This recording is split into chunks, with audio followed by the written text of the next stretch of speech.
Welcome everybody for joining us today for our High Noon series. We so appreciate working with the Washoe County Libraries, helping get our programming out to everybody. Without further ado, let me introduce our honorary curator and wonderful historian who supported the Historical Society for many years, Neil Cobb. I don't think he really needs much introduction, actually, but is a wonderful person who we've worked with and has really made this program wonderful, finding great speakers from the community. And we really appreciate working with Neil. So let me introduce Neil. Sherry, thanks a million. Our speaker today, Pat Bruce, the Stewardship Program Director at the Sheldon area. Pat Bruce joined the staff in February 2006 as Friends of Nevada Wilderness Field Project Coordinator. Pat oversees Friends of Nevada Wilderness as growing and nationally recognized wilderness stewardship program and the FNW Safety and Training Program. Since 2008, Pat has coordinated volunteers and crews on the Sheldon National Wildlife Refuge. Pat brings a wealth of experience to this job, including years of managing volunteers and programs from the Boy Scouts to archaeological field schools at the University of Nevada, Reno. Pat was born in Scotland and has lived in Nevada since 1982. Pat became a U.S. citizen and public lands owner in August of 2020. With a BA in anthropology from the University of Nevada, Pat focused on early man sites in the Great Basin. Pat has grown with the Friends of Nevada Wilderness Stewardship Program from its inception into nationally recognized program, winning the Bob Marshall Award for Group Championship of Wilderness Stewardship in 2008 and 2012. He was personally awarded the BLM's prestigious Making a Difference National Volunteer Awards ceremony in Washington, D.C. Pat was the founder of the Black Rock NCA. This is the Dutch Oven Cook-Off, and received multiple awards for his Dutch oven skills. Pat loves Nevada and is dedicated to ensuring the state's wild places are protected and preserved. Please welcome Mr. Pat Bruce. Thank you, Neil. Thank you, Sherry, as well. And I'm happy to be here today on behalf of Friends of Nevada Wilderness to introduce all of you to our program and our organization, as well as to get you familiar with the Greater Hart-Sheldon region in Northern Nevada and Southeastern Oregon. And what I'd like today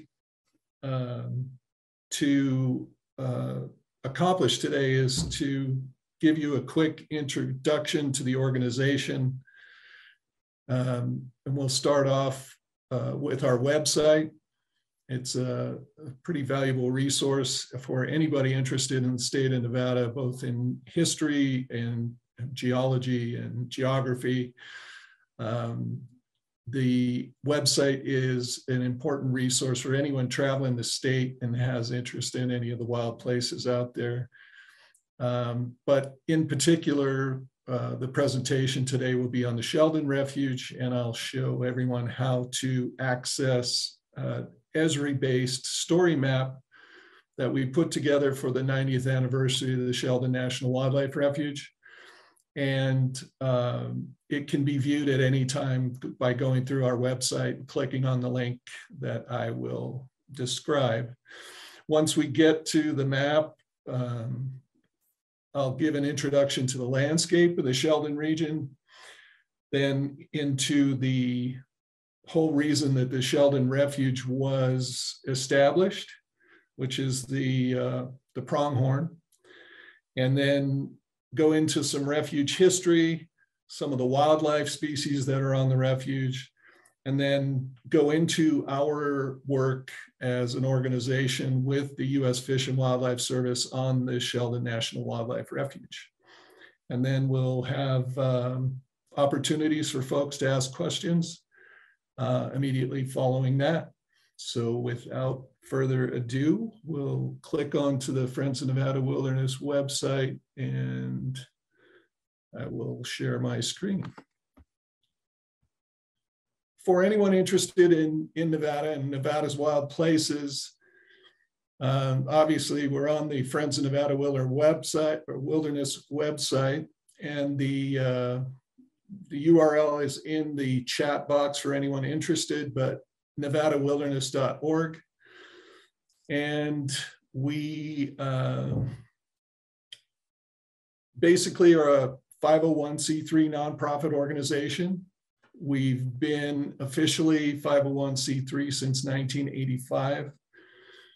Our executive director was the first full-time employee hired by the organization. She's been with the organization for over 20 years now.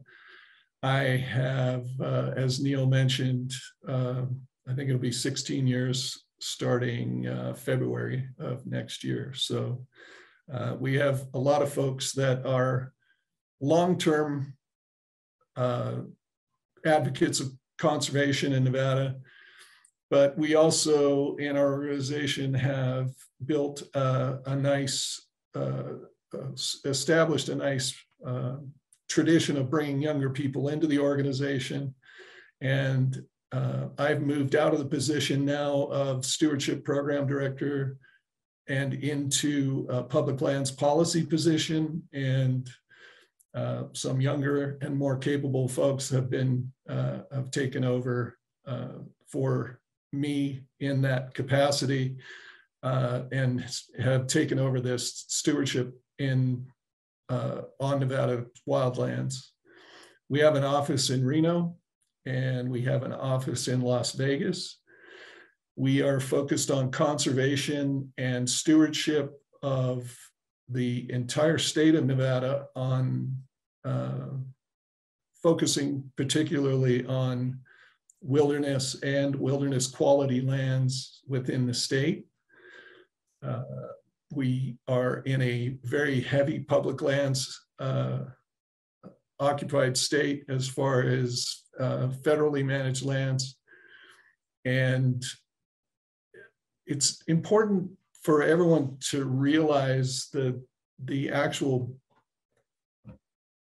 I guess it's a national treasure that we have in public lands here. Most countries in the world don't have public lands in the concept that we think about public lands here. And it's important for us to think that it's not government land. It's not necessarily state land. It's managed by the federal government for the American people, in trust for the American people. And it's an important distinction to make. The Bureau of Land Management, the U.S. Fish and Wildlife Service, the Forest Service, the U.S. Park Service, all manage wilderness and wilderness quality lands in the state of Nevada and across the country for the American people. And we have agreements with all 4 agencies that manage these lands in Nevada to help them manage public lands for the American people. We use volunteers. We also use paid crews, and we use AmeriCorps service members to accomplish this work and help the federal government in the managing of public lands across the state. So the way that we operate is generally we have private grants and foundation money, as well as federal assistance agreements with the agencies that allow us to fund the projects that we do to work on public lands. And particularly in the Sheldon region, the work that you'll see in the presentation today is all accomplished primarily by private funds that we take from the Greater Heart Sheldon Conservation Fund and put into action on the ground within the refuge at Sheldon. We have a small contribution from the U.S. Fish and Wildlife Service financially, and then they give us an in-kind match with housing, vehicles, and support for the entire season. And then a couple of other private foundations, the Wilberforce Foundation in particular, do apply funds to the Sheldon as well. And so the majority of this work that has been done has been accomplished without public funding or taxpayer money. So it's important to remember that as we go forward. So from our webpage, go to the Explore button, click on Explore, and travel down the page to the Sheldon National Wildlife Refuge. There's a blue link. Click on the story map, and this will be the focus of our presentation today. The photographs that you see throughout this presentation are from either staff members for Friends of Nevada Wilderness or volunteers or photographers that have donated their photographs to our organization to use in the course of our work. And there's some pretty incredible photographs. There's also a number of photographs here that have been taken by actual crew members and crew leaders that have worked on the refuge for us. So the way our operation works on the Sheldon Refuge, as Neil mentioned, since 2008, we've been working with volunteers up there. About 10 years ago, we approached the Fish and Wildlife Service and basically asked them what their priorities were on the refuge. And within our capacity, one of the things that we chose to tackle was the removal of unneeded relic water developments, fencing structures, and barbed wire fencing in general from the refuge. The U.S. Fish and Wildlife Service estimated that there was about 100 miles of barbed wire fence on the refuge, and we thought that we could accomplish the removal of that with the help of AmeriCorps service members, and that we would be able to do that in a couple of years of work by hiring a crew and housing them on the refuge and having them work through a season. We didn't realize, and I don't think Fish and Wildlife Service realized how much fence was actually out there, but we are still removing fence from the refuge. And I'll go through some numbers later on, and you can see visual representations of the maps of the work that we've done towards the end of the presentation here. So with that, I'd like to introduce you to the Sheldon region. And one of the things that we think about when we think about high desert is our general area now. And what we look at in Sheldon is kind of a northern transition into the Columbia Plateau. It's called the sagebrush steppe ecosystem. And we're very, very lucky to have that. In some of the work that we've been doing with other organizations like the Oregon Natural Desert Association, there's been some contractors that have been hired that have done scientific research that shows that this Hart-Sheldon region that we'll be discussing here is one of the most resilient ecosystems in the face of best case scenario and worst case scenario climate change models. It shows that this region has the best ability of anywhere in the state to survive and have a thriving ecosystem despite any of those challenges. This view from Big Springs Butte in Sheldon National Wildlife Refuge is kind of representative of the special places and scenes that you get to experience when you're up in the refuge. So again, Friends of Nevada Wilderness has been spearheading this project with the Fish and Wildlife Service. We created this Esri-based story map to showcase the work that we've done in Sheldon with the help of the Greater Hart-Sheldon Conservation Fund. Our mission is that we're dedicated to preserving all qualified Nevada public lands as wilderness, protecting all present and potential wilderness from ongoing threats, educating the public about the values of and need for wilderness, and improving the management and restoration of wildlands across the state.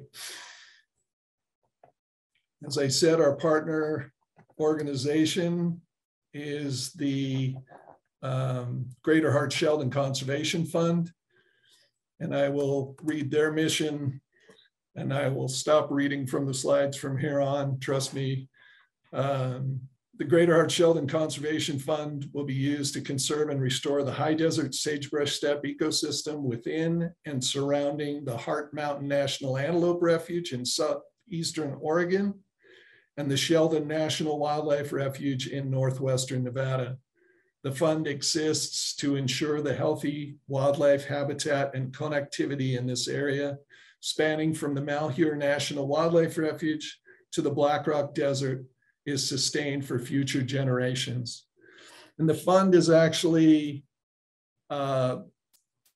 money that was put aside to mitigate from the construction of the Ruby Pipeline. And so we are benefiting from that. As I said before, the Sheldon Refuge is intensely remote.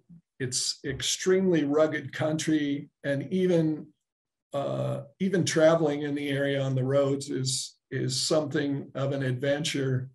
There are no services within the refuge. It's almost 900 square miles, and there's not a lot of help if anything happens out there, and there's certainly not much cell service.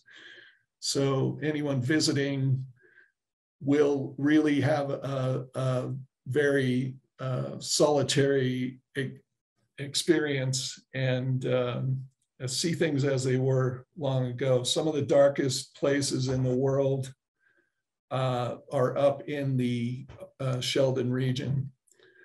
So some rough numbers, basically the Sheldon National Wildlife Refuge is almost 900 square miles. It's northwestern Nevada.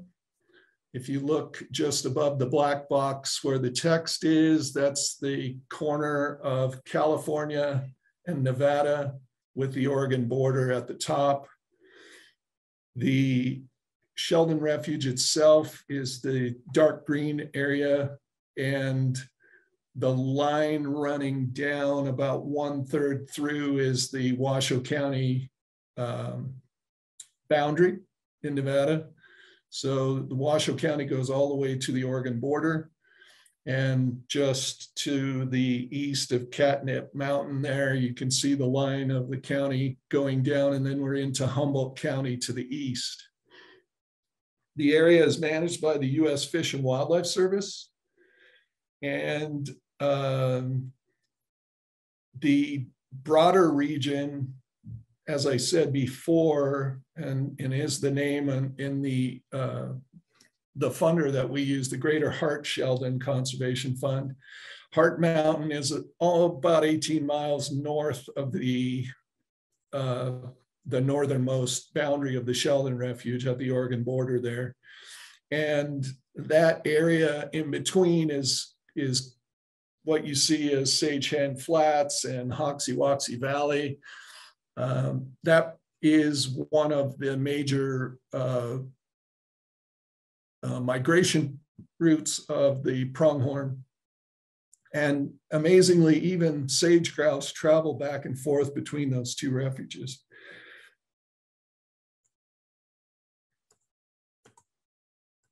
The area itself is long been occupied, and as much as 12 to 14,000 years ago, people were using this area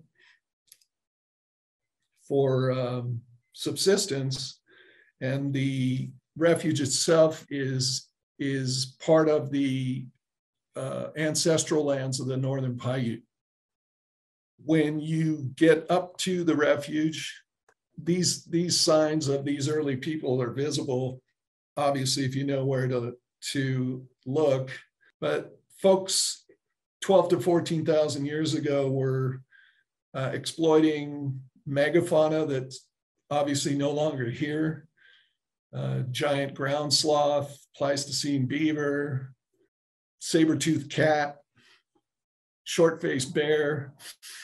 And these were animals that were mobile and moved around these areas. And the people hunted these large animals as well as exploiting the resources of the lake shores and marshes. As things began to dry out, the Pleistocene megafauna kind of moved towards extinction. The cultures shifted to utilizing marshes and lacustrine resources for survival. And they started to kind of move around the plateaus and down to the lowlands, depending on the season, to find different crops and wildlife. The foraging kind of lifestyle would kind of move around, across the landscapes, and depending on the season, Sheldon offered a number of different environments to live in during the seasons. The higher areas offered snowless areas because of the winds on the higher elevations. On the tables within the refuge, it doesn't allow snow to build up, and it offered a place for pronghorn to winter. And people built residential camps down in the valleys during that time, and then moved up to the higher resource or the higher areas in the summer to exploit those resources and get out of the hot lowlands. Yeah, there's a rich cultural history within the refuge. Obviously, it's part of a history that continues to this day. Just to the south of the refuge is the Summit Lake Paiute Reservation. There are still folks living up there at this point. Some of the earliest visitation to the refuge was in efforts to find cross-country routes for people coming into the area. The Sheldon offered kind of lowland routes in between the large tables to go from the East Coast into the West as people were moving to the West as part of the early days. Survey and mapping didn't really occur systematically out there until the late 1800s. But in the 1860s, through a series of acts, homesteading acts, settlers moved into the region and started to use these large grasslands as bases for livestock. The ranching company Miller and Lux kind of consolidated most of these private lands in northwestern Nevada by the early 1900s. And a lot of these structures still remain on the refuge. And this in particular is the Ixl Ranch in the northwestern part of the refuge. After these folks had come in and started to raise cattle in the area, the horse trading became one of the big businesses out in that area. And one of the reasons was that the horses that lived or were raised out in this area were able to cover some really difficult ground. They made excellent stock for the military. They were just really suited for some really rough conditions. Year round up there, the temperatures can swing wildly.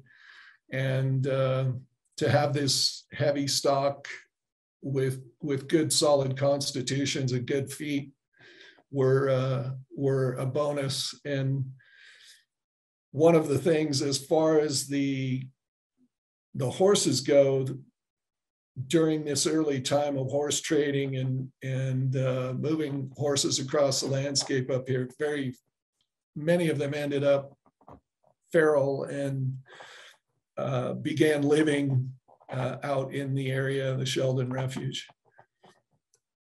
As things were developed for commercial livestock operations, the vegetation deteriorated, ground conditions were decimated really in a lot of places. And then sheep came in the 20s and things just became very serious for the ecosystem in the Sheldon region. And as a consequence of all these livestock operations, many things were built and abandoned, and a lot of them were left intact for years and years. In fact, until we as an organization pulled them out more recently. But by the 30s, it really became apparent that something needed to be done to both protect the landscape and protect the pronghorn. For those of you that are familiar with the pronghorn antelope in the Sheldon region, I mean, that's specifically what the refuge was established to protect. This is one of my favorite pictures relating to pronghorn. It comes from National Geographic magazine. The pronghorn is the fastest mammal in North America, and it evolved to escape the American cheetah, which is what you see in this picture, following a pronghorn that prehistorically had a completely different set of horns than the ones that you see on pronghorn today. That set of pronghorn horns on this one in particular, it looked like it could take a cheetah with those horns. The hooves on the pronghorn are really flexible, allow that running in the rugged terrain. They can reach a top speed of around 60 miles an hour, but they can easily cruise 35, 40 miles an hour along the side of your vehicle. And in Sheldon itself, there are times where these animals are running along with your vehicle as you're cruising down the road. It's an amazing thing to see, and it's really unbelievable when you see how rugged the terrain is that anything could run that fast out there.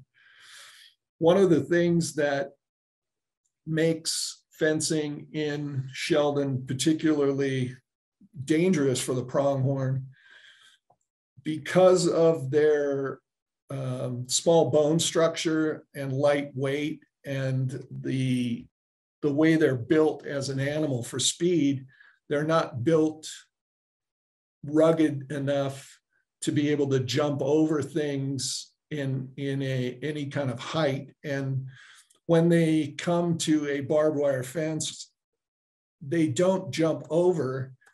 they actually get down on their elbows and crawl underneath. And so any type of fencing that's blocking any of the corridors or their escape from any kind of predator becomes much more complicated when a whole herd of animals is trying to drop down onto their elbows and crawl underneath a barbed wire fence. So before the 19th century began, the number of pronghorn on the landscape were estimated to be in the tens of millions. About 100 years after that, that number had dropped to about 13,000. And this decline in the population was caused by, obviously, settlement farming, hunting, but also the competition with agricultural livestock and the decreased resources that were available to them with the introduction of these non-native ungulates.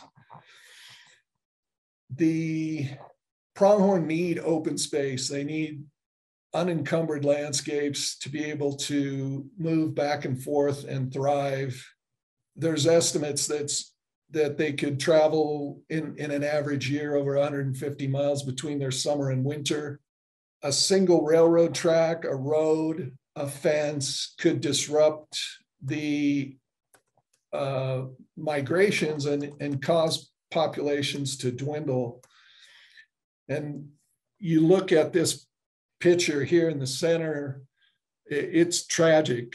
The likelihood that that animal escaped from that fence is probably pretty low. This is very typical of what happens when pronghorn attempt to jump over, or if they don't break limbs on the other side, they do drag their rear legs over and get tangled in the barbed wire.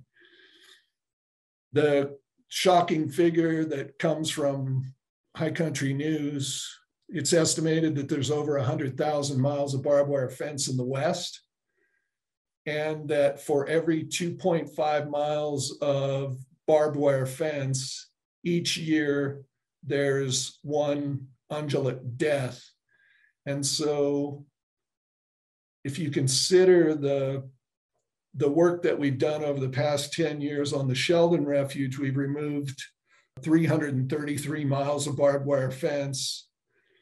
And if you remember at the beginning of the presentation, I mentioned that the U.S. Fish and Wildlife Service had estimated that there was 100 miles of fence on the refuge. We definitely found more fence than 100 miles, and we've done over 3 times that much now.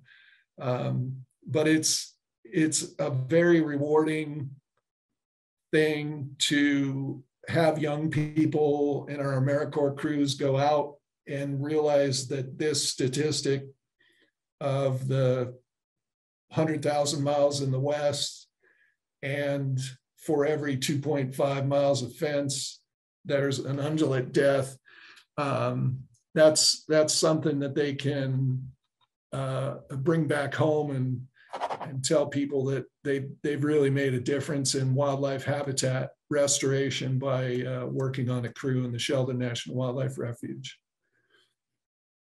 As far as population decline for the pronghorn, between 1900 and 1925, the Homestead Act, the Carey Act, the amended Desert Lands Act, the Timber and Stone Act, all had impacts on the population of pronghorn. In particular, the winter between 1921, 1922 were extremely bad due to a very heavy snowfall and really, really low temperatures and severe freezes. That was about the time where some of the local biologists decided there was things that needed to be changed. And so after that decline, some local residents and conservation groups started to look for a piece of land out in northern Nevada to protect the species. In 1920, E.R. Sands, a biologist, U.S. Biological Survey.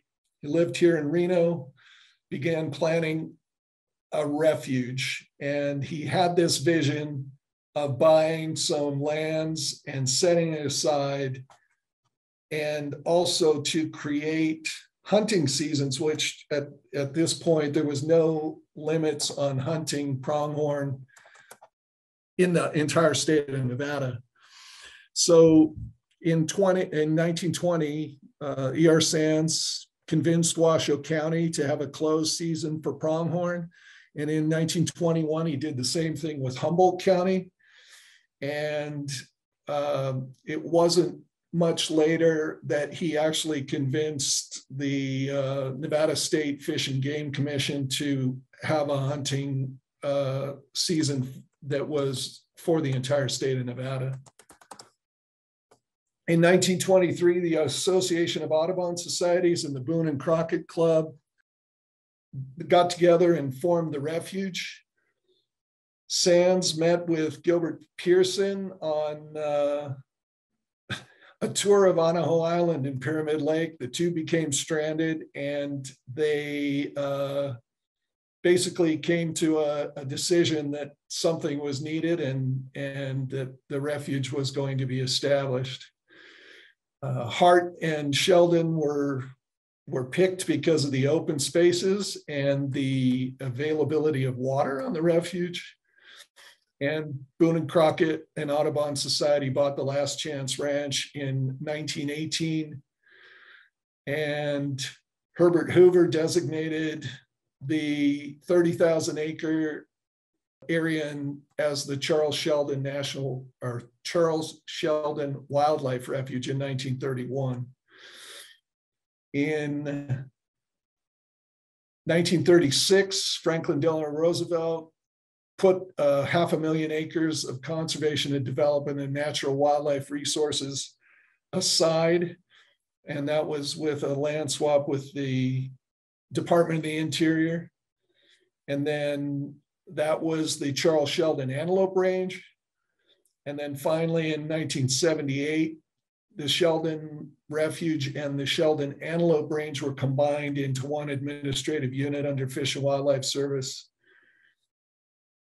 The refuge mandate is to manage for the pronghorn, conserve and list any listed or threatened fish, wildlife, and plants within the refuge. And it was also to provide sanctuary for migratory birds.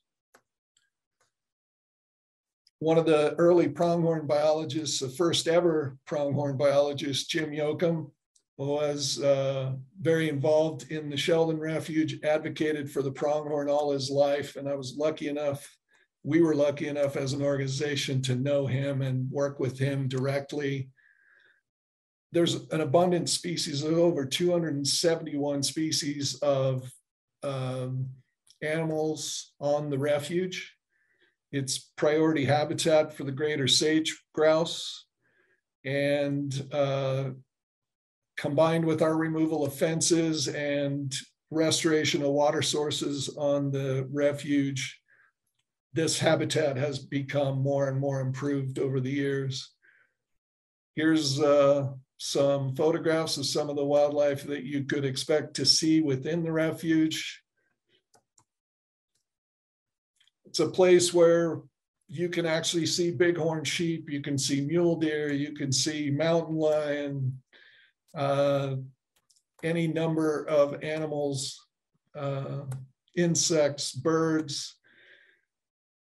It's truly an amazing place to be able to view wildlife in a very natural setting.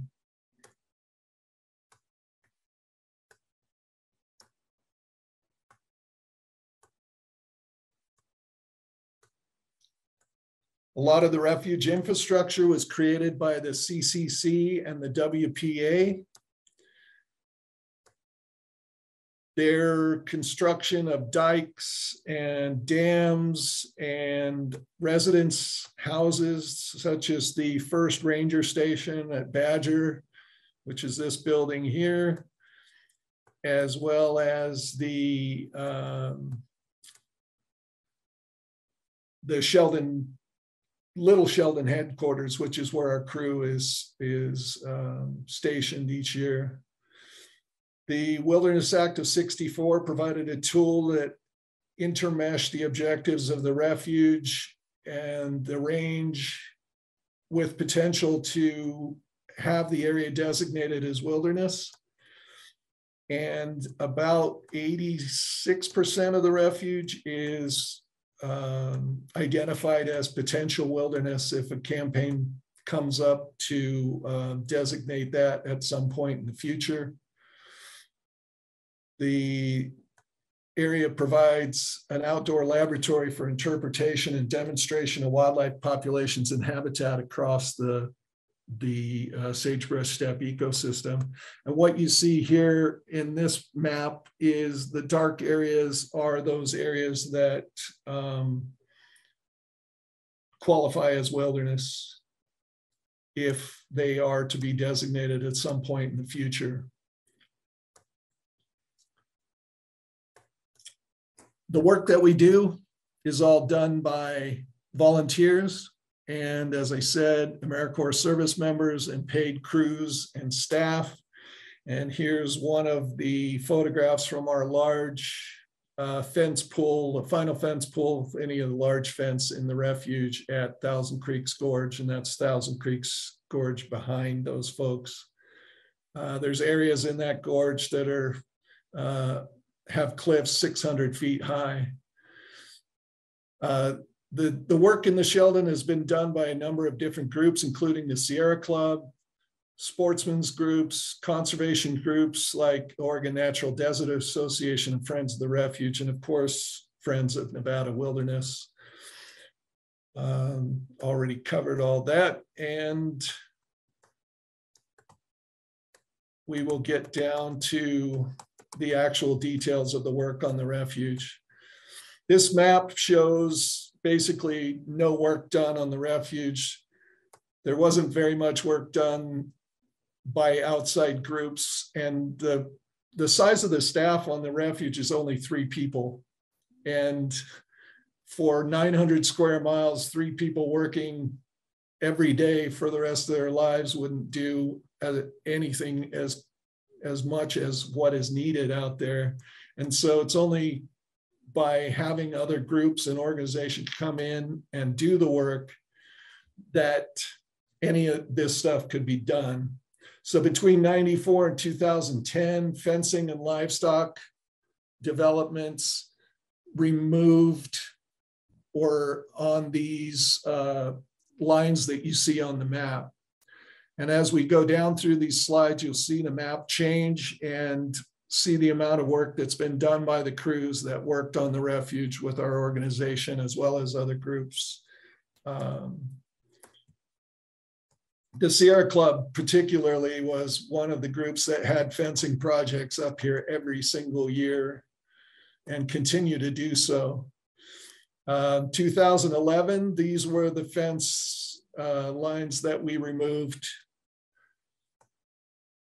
2012, you see the addition of the lines to the map. And this was our first year with Greater Heart Sheldon Conservation Fund. 2013, we continue the work. This was the house that the crew is based in at the Little Sheldon headquarters. It was built by the WPA in the early 30s. And you see the change again on the maps as we progress through 2015, 2016, 2017. There are no roads up here. These kids carry this barbed wire fence and these materials on their backs out from these areas to the closest roads to be taken to the metal collection area at the Dufferina Ponds at the refuge headquarters. 2018, 2019, that's a huge pile of metal behind those kids. 2020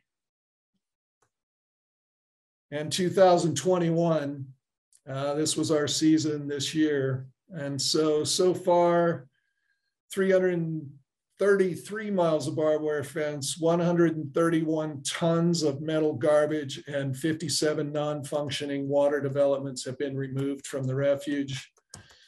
It's a wide open space, and these young people make a tremendous difference working with the AmeriCorps program and Friends of Nevada Wilderness.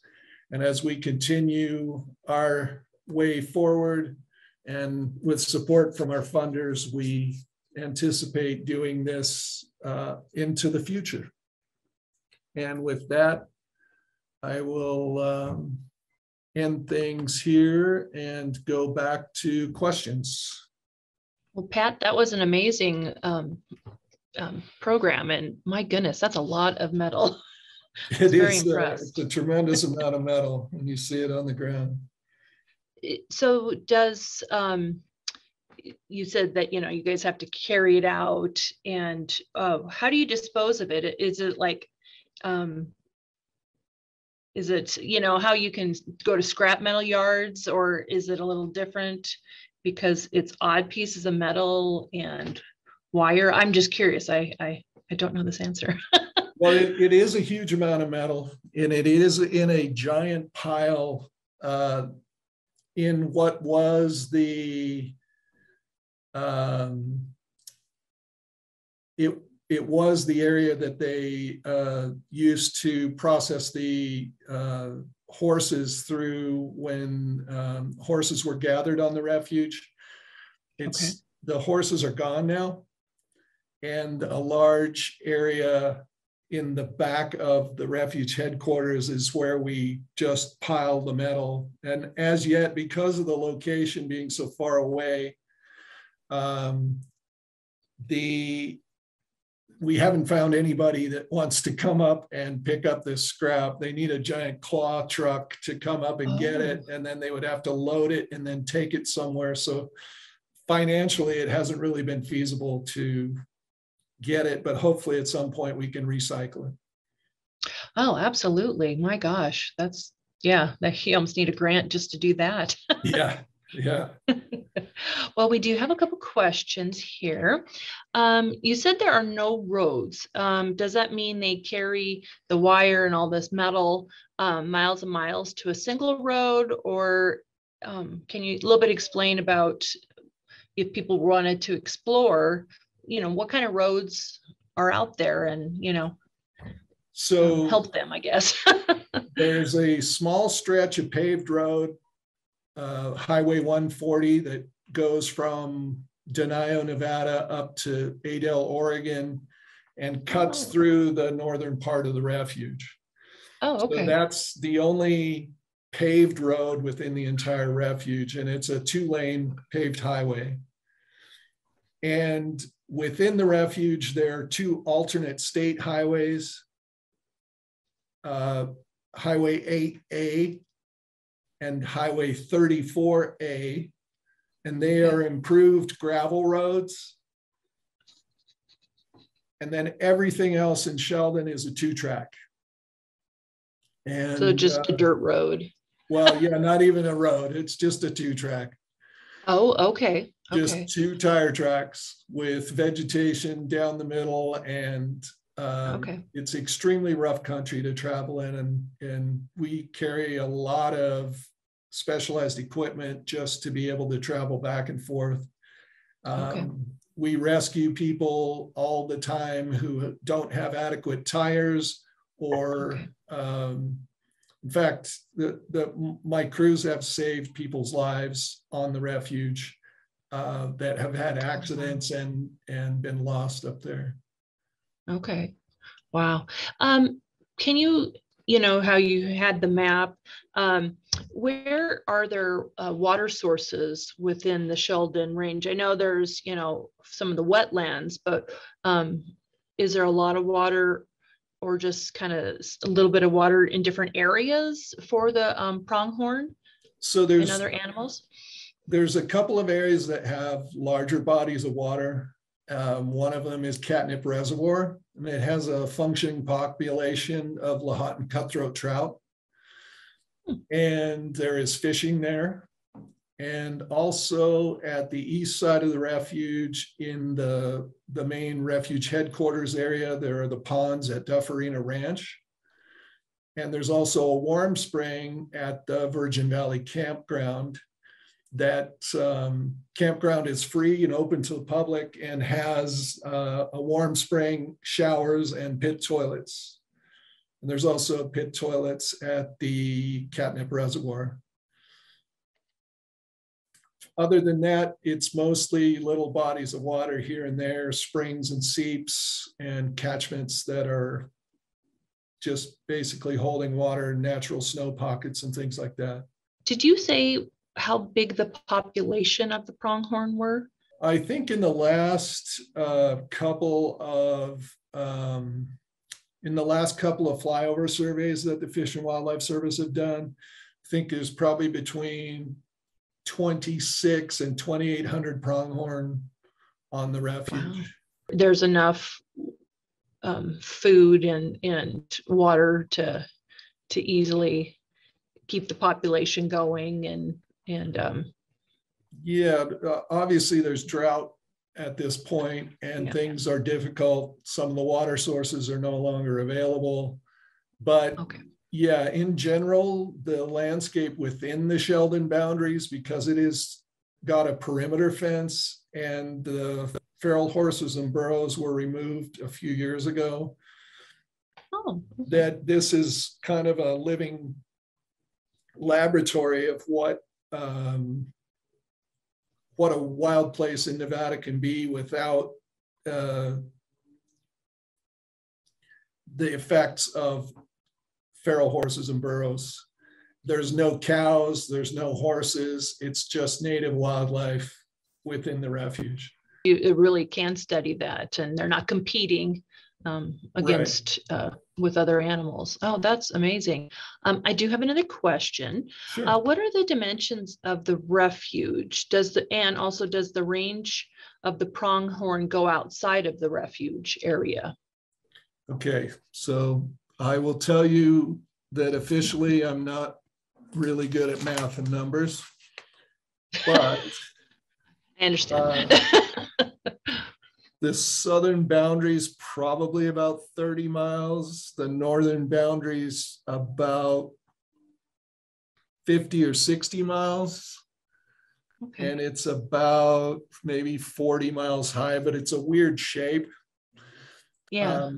The pronghorn do travel back and forth through the refuge fence. The fence on the outside of the refuge, the perimeter fence, and any fence to be built from here forward is called Antelope friendly fence. And so the bottom wire is higher off the ground, and it is also not barbed, so that the pronghorn can move through without additional hazards. Okay, I've seen that kind of fencing when we are going through wells up into Idaho, and there's the bridge and stuff. So it's a different fencing, so it's for wildlife to pass. So okay, all right, I understand now. One of the things that we also do as an organization is just post markers on fencing so that the sage grouse with poor eyesight can see the fence and they don't become entangled in them as well. And so there's all kinds of issues with fencing in the West. You were saying they kind of migrate to the sage hens and the birds too? Yeah, they move back and forth as well, yeah. Okay. It's amazing how far those birds move for the efficiency of their flight is not the best. But they do move quite a bit across the landscape there. Is there a pretty big population within the range? Sage grouse populations have been dwindling everywhere, and very it's a little disheartening to see their numbers dropping the way they do. Jim Sedinger from the University of Nevada, Reno has done a lot of work on the sage grouse populations in Sheldon. For anybody to his his research is probably the most current and detailed as far as sage-grouse populations, but we do see them quite often during the season.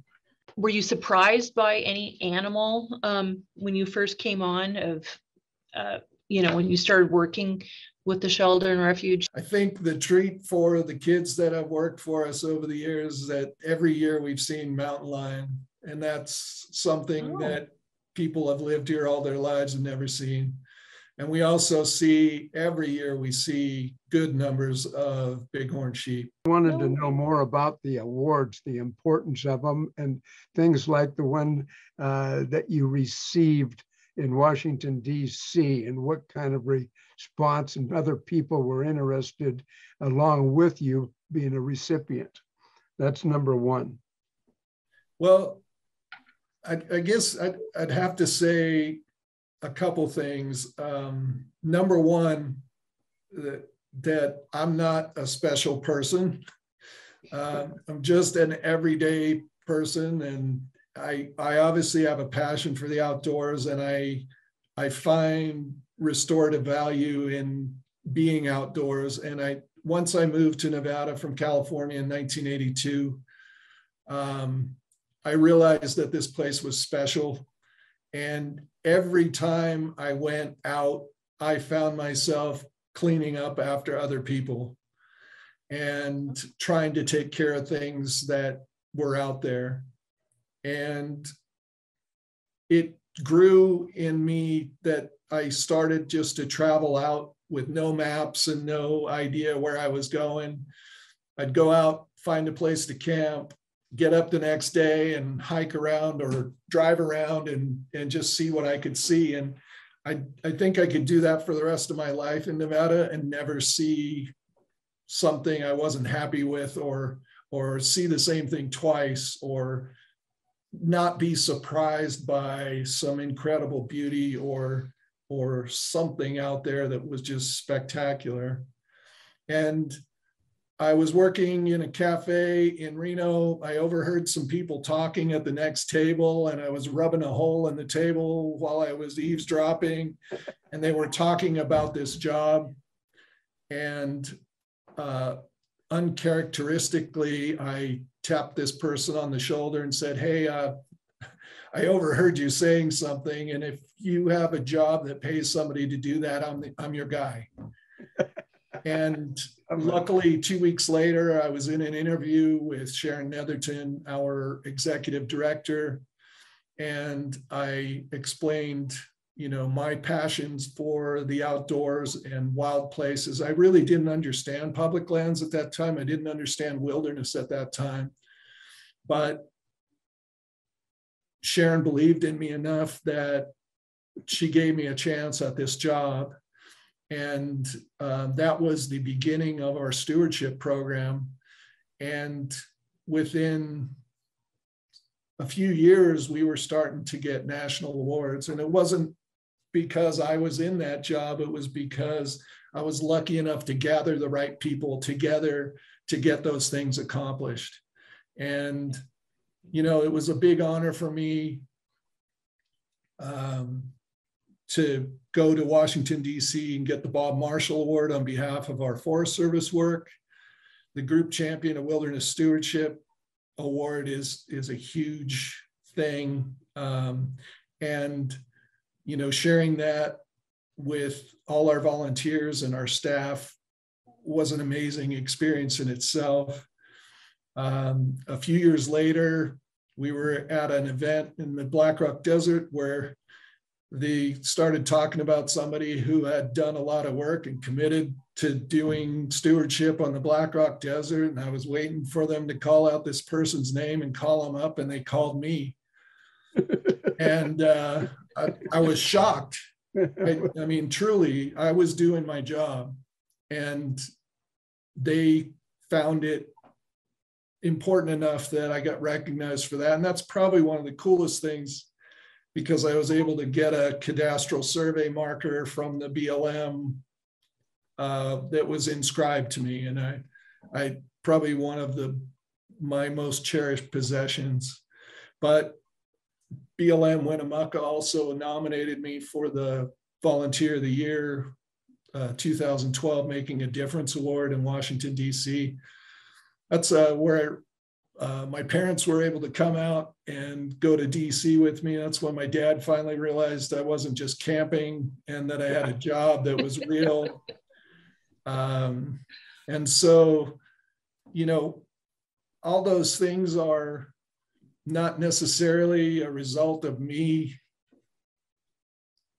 doing anything other than my job. And I think it's important for people to remember, as I said in the beginning, that public lands are important. They're a national treasure, and it's not government land. It's managed by the federal government for the American people, and anybody can do something to make the country a better place. It just takes an action. And, you know, I've just been lucky. I've been able to work with great young people who have come up through the organization.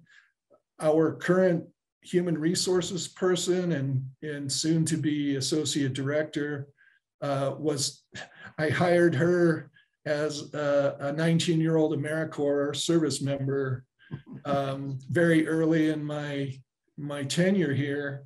And she's now, you know, running the organization with everybody else. And you know, it's great to be working with a group of people who are dedicated to public lands and conservation as the people I've met through this job.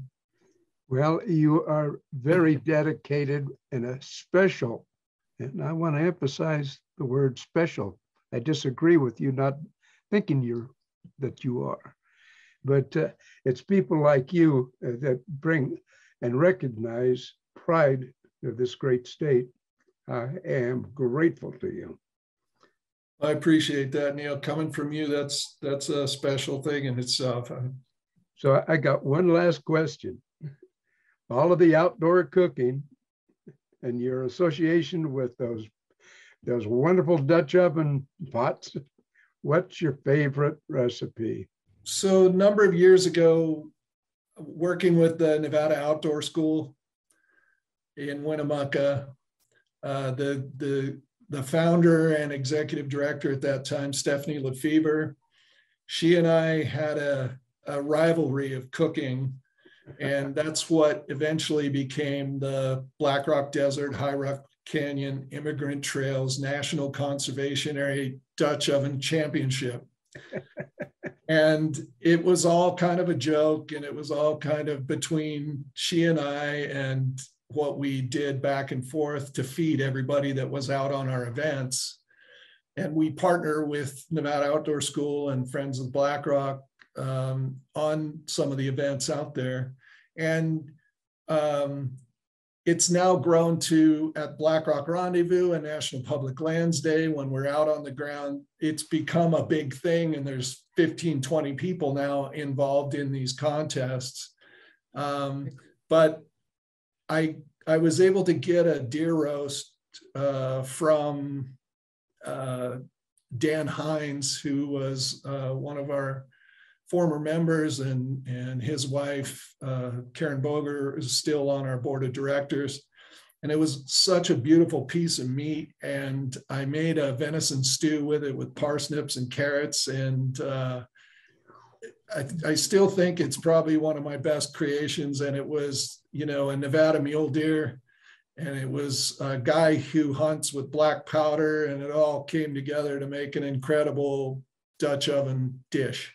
We want to thank you, Pat. It was a wonderful program, learned so much. And yeah, I definitely want to go up there and check out the area. So I knew little bits, but I've learned a lot, and I hope everybody else has as well. So thank you for being a wonderful speaker today. We really appreciate it. Well, thanks for having me. I appreciate it. And anyone could go to that website, click on the Explore tab and scroll down and go to that presentation again. I know there was parts there that went kind of quick, and some of those photos deserve a better look. So I'd encourage anyone to go to the website and look at it again. You also have dark sky, correct?